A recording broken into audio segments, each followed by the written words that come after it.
Hello बच्चों। नमस्कार, कैसे हैं आप सब लोग? उम्मीद है शानदार, जिंदाबाद, जबरदस्त होंगे। और वैसे तो बहुत सारे बच्चों को अंदाजा लग ही जाता है भाई ये गिफ्ट क्या होने वाला है। पर फिर भी केवल गिफ्ट ही नहीं बताऊंगा, गिफ्ट की खास बात भी बताऊंगा। साथ में आपकी तैयारी इस टाइम कैसी होनी चाहिए उस बारे में भी बात करेंगे। और कुछ इन्फॉर्मेशन अभी आ भी चुकी हैं, तो उस बारे में भी थोड़ी सी बातें कर लेते हैं। और इस समय जरूर आपके हृदय की धड़कनों को कोई आपके आसपास बैठा हो तो वो भी सुन सकता है। तो ऐसी हृदय की धड़कन आपकी तैयारी करने वाले बच्चों की चल रही होंगी, तो ये डर को कैसे दूर किया जाए इस पर भी अगर बातें करें तो बुरी बात नहीं है। क्योंकि बच्चों, ये डर वो चीज़ है जो आपके एग्जाम को बेहतर करवाएगा, आपको हमेशा पढ़ने के लिए प्रेरित करेगा। अगर ये डर आपका पूरी साल बन जाए तो बात ही बन जाए। जो डर आपको इस समय लग रहा है, अगर ये पूरी साल लगा होता तो ऐसा कोई बच्चा नहीं है जो बेरोजगार रह जाता। वास्तव में ये सच्चाई है, क्योंकि ये डर ही है जो आपको नौकरी पर लगवाता है। तो डर लगना अच्छी बात है, पर ये कुछ ही दिन के लिए लगता है, इसलिए बुरा है। ये डर अगर सालों साल रहा होता तो बच्चे फिर आदत पड़ गई होती इसकी, और अब तक सिलेक्शन भी हो गया होता। चलो अब बात कर लेते हैं यूपी पुलिस के कुछ पॉइंट्स पर कि भाई परीक्षा का कार्यक्रम निर्धारित हो चुका है पूरी तरह से। अगर कोई ऐसे डाउट में है कि 17 और 18 को नहीं हो सकता एग्जाम, तो वो या तो बिल्कुल अनजान है या बिल्कुल पागल है। ठीक है, तो अब उस तरह से अगर कोई अपने दिमाग में ना लाए। 10 फरवरी को एडमिट कार्ड, ये बिल्कुल आज न्यूज़पेपर में आ चुका है कि 10 फरवरी को आपके एडमिट कार्ड जारी होने वाले हैं। और ये आ ही जाएंगे, क्योंकि भर्ती बोर्ड ने हर काम बहुत ही समय से और सटीकता से किया है। इसमें कोई शक नहीं है हमें कि 10 फरवरी को एडमिट कार्ड आएंगे या नहीं आएंगे। शाम होते होते 100% आ जाएंगे। और जिस हिसाब से, जिस स्पीड से भर्ती बोर्ड चल रहा है, हो सकता है सुबह में भी आ जाए। मॉक टेस्ट का जो रोल है वो अंतिम समय में कितना बड़ा हो जाता है। बच्चे, अंतिम समय में मॉक टेस्ट हमें दो काम कर सकता है, या तो मोटिवेट कर सकता है या हो सकता है डिमोटिवेट कर दे। तो मॉक टेस्ट अंतिम समय तक देना या बिल्कुल लास्ट दिन तक देना, ये मैं बहुत ज़्यादा समझदारी नहीं समझता। क्योंकि मॉक टेस्ट आपने अब तक बहुत दिए हैं, संडे का इस बार भी दे लीजिए। उसके बाद आप हर रोज दिन में दो दो, ऐसे बच्चे डिमांड कर रहे हैं कि सर दिन में दो दो मॉक टेस्ट लगा दो, एक एक दिन छोड़ छोड़ करके दे दो। नहीं, अब उसका बहुत अर्थ नहीं है बच्चों। आपको मिनी मॉक दिए हैं तो वो सबसे बड़ी समझदारी है। उसको अगर आप सब्जेक्ट वाइज कर रहे हैं तो बेस्ट है। और मॉक टेस्ट का अब बहुत ज्यादा चक्कर मत पालो। बस अब देखो कि अपनी रिवीजन में कौन कौन सी चीजें छूटी हुई हैं जिनको मैं पढ़ना चाहता था और जो यूपी पुलिस के लिहाज से बहुत इंपॉर्टेंट हो सकती हैं उनको। और जो चीज आपने पढ़ रखी है, रिवाइज नहीं हुई है, तो वो आपके लिए खतरा पैदा करेगी। तो आपका जो पहला उद्देश्य है वो ये होना चाहिए कि मेरी चीजें रिवाइज हो जाएं। नई चीजें अब मत सीखिए। कोई ये कहता हो कि ये चैप्टर जिसने नहीं पढ़ा है इससे 5 नंबर फंस जाएंगे, इसको पढ़ लीजिए, बिल्कुल भी मत पढ़ना। अगर आप नया पढ़ोगे, नया अगर 4 नंबर के लिए जाना चाहोगे, तो हो सकता है पुराने 10 नंबर को खो दो। तो बेहतर होगा कि आप पुरानी चीजों को रिवाइज करो। अब नया पढ़ने का समय खत्म हो चुका है, पढ़ा हुआ बस फेरिए आगे बच्चों। एक बहुत बड़ा जो मैं आपको समस्या का वो बताता हूं कि ओएमआर सीट में अभी 48 लाख बच्चे इस परीक्षा में बैठने वाले हैं। हर शिफ्ट में 12 लाख बच्चे बैठेंगे। ओएमआर सीट में मैं आपको खुद लिख के दे सकता हूँ इस बात को कि ये जो 40 से ऊपर के 8 लाख कुछ दिख रहे हैं ना, ये ओएमआर सीट ही गलत भर देंगे। और इनमें से मैं ये नहीं कहता कि ये सारे सेलेक्ट नहीं होंगे। 8 लाख में से ऐसा भी हो सकता है कि इनमें भी 1000 2000 ऐसे हों जो सेलेक्ट भी हो जाएं, वो लोग भी गलत भर देंगे, सिलेक्शन वाले भी। हाँ, अगर आप ये मानते हो कि मैं ओवर स्मार्ट हूँ, मुझे तो बहुत अच्छे से आंसर सीट ओमर सीट भरनी आती है, मुझे कोई टेंशन नहीं है, तो देखिए फिर भी आप भूल में हैं। क्योंकि मैंने ऐसे बच्चों को एमआर सीट करते गलत करते देखा है जो सीजीएल के मेंस में बैठ करके सिलेक्शन के इंस्पेक्टर पोस्ट की हकदार हैं, और भाई वहां भी वो ओएमआर सीट को गलत भर जाते हैं और जीरो मार्किंग में आ जाते हैं। ऑफलाइन का सबसे बड़ा दर्द यही है कि ओएमआर सीट यहाँ पर गलत भरते ही आपकी जीरो मार्किंग होगी। तो इसको बहुत विशेष ध्यान देना। ओएमआर सीट जैसी यूपी पुलिस की आएगी, कैसी आएगी? जैसी 2018 में आई होगी, थोड़ा मोड़ा एक आध कॉलम चेंज हो सकता है। वो ओएमआर सीट आपको हो सकता है ऑनलाइन अवेलेबल हो जाए, हो सकता है ना भी हो। उस टाइम ऑनलाइन का इतना रोल नहीं थे। तो मैं इसके लिए एक ओएमआर सीट जो फॉर्मेट भर्ती बोर्ड का रहता है वो मैं आपको प्रोवाइड करवा दूंगा बच्चे। वो मैं अपने व्हाट्सएप चैनल पे डाल दूंगा, इस वीडियो के डिस्क्रिप्शन में व्हाट्सएप चैनल दिया हुआ है, उस पर मैं डाल दूंगा। और ऐसी छोटी छोटी चीजें, जानकारियां मैं वहां डालता रहता हूँ। ठीक है, उस पे मैं खुद ही अपडेट रहता हूँ, मैं खुद ही उस पर मैसेज करता हूँ। मैं वैसे एक ही चीज़ चलाता हूँ अपने हाथों से अपने सोशल मीडिया का, वो है मेरा अपना व्हाट्सएप चैनल, और कुछ नहीं। ठीक है, चलिए। तो ओएमआर सीट भरने की प्रैक्टिस अवश्य कर लें। अगर नहीं करी है तो प्लीज कर लें, वरना चाहे हर एक बच्चा जो 48 लाख के 48 लाख बैठेंगे, अगर नहीं करेंगे तो दिक्कत हो सकती है आपको। ठीक है, कुछ भी नया कॉलम अगर आप ये सोचते हैं कि आपका कक्ष निरीक्षक बता देगा और कक्ष निरीक्षक से हम पूछ लेंगे, तो वो बिल्कुल उसको गाइडलाइन होती है कि आप बच्चों की ऐसे हेल्प कर दीजिए अगर उनको नहीं पता है। पर कक्ष निरीक्षक हेल्प नहीं कर पाता। कई बार तो वो ऐसा भी देखा है कि गलत गाइड कर देता है बच्चों को, क्योंकि उसको खुद जानकारी नहीं होती। वो खुद समझदार हो इस बात का पक्का नहीं है, और इतनी जगह सेंटर्स गए हैं तो हर जगह कक्ष निरीक्षक अच्छे नहीं मिलेंगे आपको, ये श्योर है।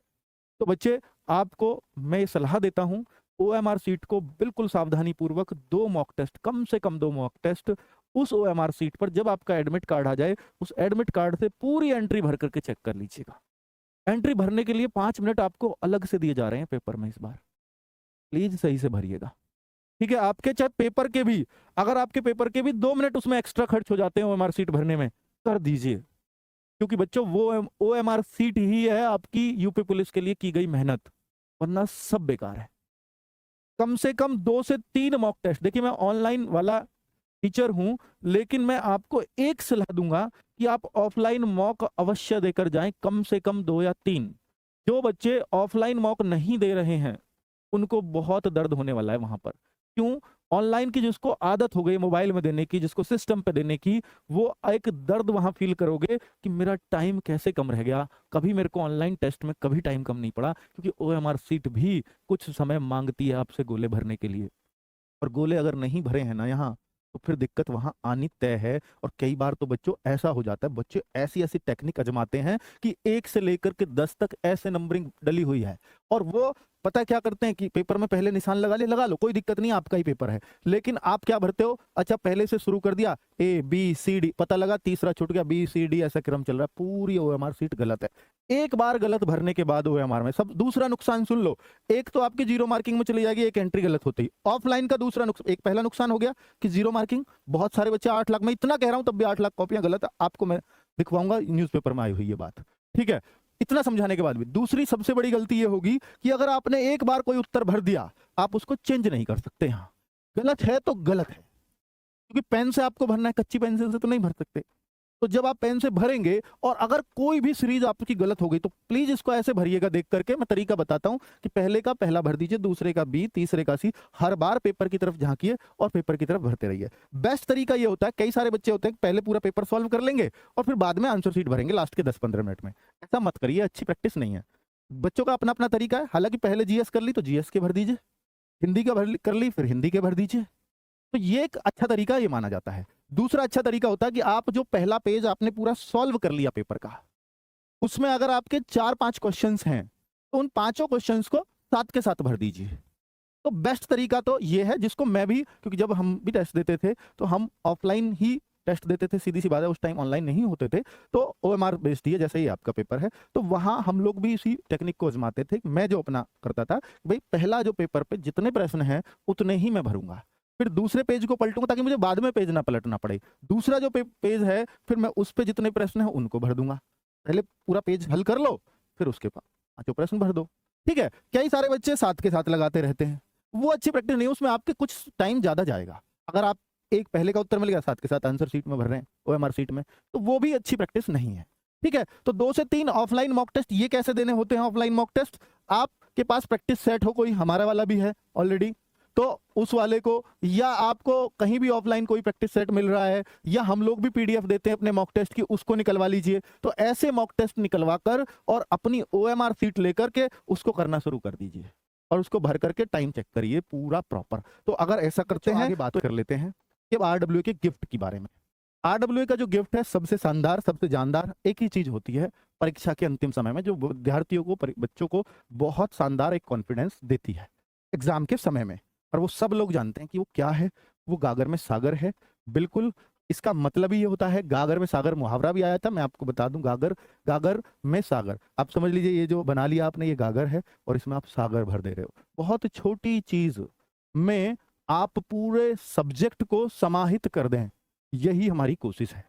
बहुत छोटे चीज में, यानी एक सिंगल वीडियो में पूरे सब्जेक्ट को हम समाहित करेंगे, ये हमारी कोशिश है। और खास बात गागर में सागर मैं आपको थोड़ी सी बता देता हूं कि वह गागर में सागर क्यों इतनी फेमस है आरडब्ल्यूए की, कि प्रीवियस ईयर के आधार पर बेस्ट एवं अति संभावित प्रश्न कि ये आ सकते हैं।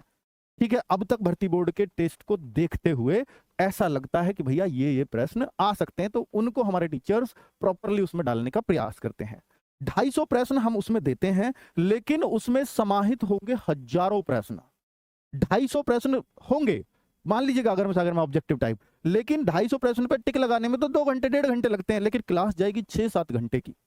अब 6-7 घंटे जाएगी तो टीचर क्या कर रहा है, वहां पे कोई कहानी तो नहीं घटेगा, तो उसमें वो उन सारे प्रश्नों का जिक्र करेगा जो उसके आसपास की चीजें होंगी, ताकि आपका रिवीजन बेस्ट हो सके।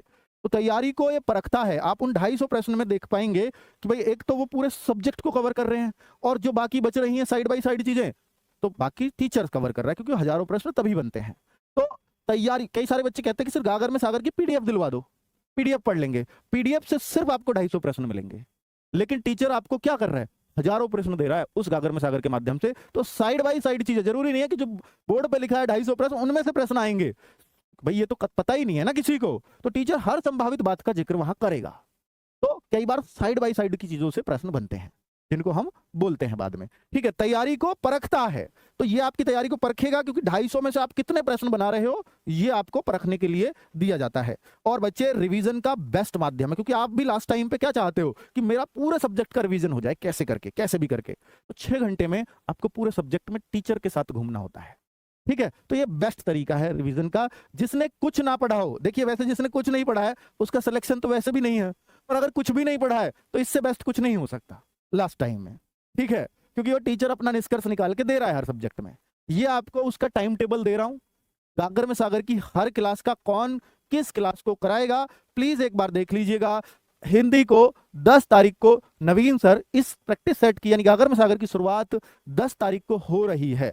तो 10 फरवरी को सुबह 8 बजे 2 शिफ्टों में चलेंगी गागर में सागर, एक 8 बजे और एक 4 बजे।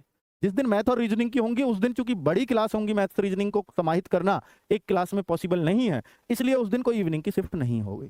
तो भाई हिंदी 10 तारीख को होगी, 10 तारीख को ही फिर करंट अफेयर्स सनवीर सर 4 बजे से करा रहे होंगे। मैथ्स के 11 तारीख को राहुल तेवतिया सर ले रहे होंगे गागर में सागर। 12 तारीख को संदीप सर रीजनिंग की गागर में सागर ले रहे होंगे, और यूपीजी के 13 फरवरी को केशपाल सर ले रहे होंगे, और हिस्ट्री को शाम को 13 फरवरी को दिग्विजय सर ले रहे होंगे। और आगे बात करूं पॉलिटी, तो पॉलिटी 14 फरवरी को आपके अजीत सर लेंगे, और इकोनॉमिक्स की विनय सर ही 14 फरवरी को लेंगे, और 15 फरवरी को स्टैटिक जीके। हालांकि स्टैटिक जीके यूपी में उतनी इंपॉर्टेंट नहीं है।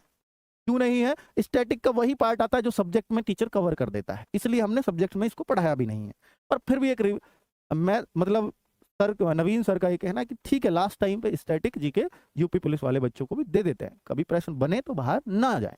तो स्टैटिक जीके 15 फरवरी को सुबह 8 बजे, और 15 को ही ज्योग्राफी की क्लास शाम को 4 बजे दिग्विजय सर ले रहे होंगे। और 16 तारीख को भावना मैम और धर्मेंद्र सर आपकी 16 फरवरी को 8 बजे से साइंस की क्लास ले रहे होंगे, जो अपने आप में 8-10 घंटे की क्लास जाएगी। 17 और 18 को आपका पेपर है, पेपर से जस्ट पहले हम आपको गागर में सागर देते हैं, इसके बाद हम कुछ भी नहीं, बच्चे को पेपर देने के लिए छोड़ देते हैं कि भाई अब आप खुले से रहो।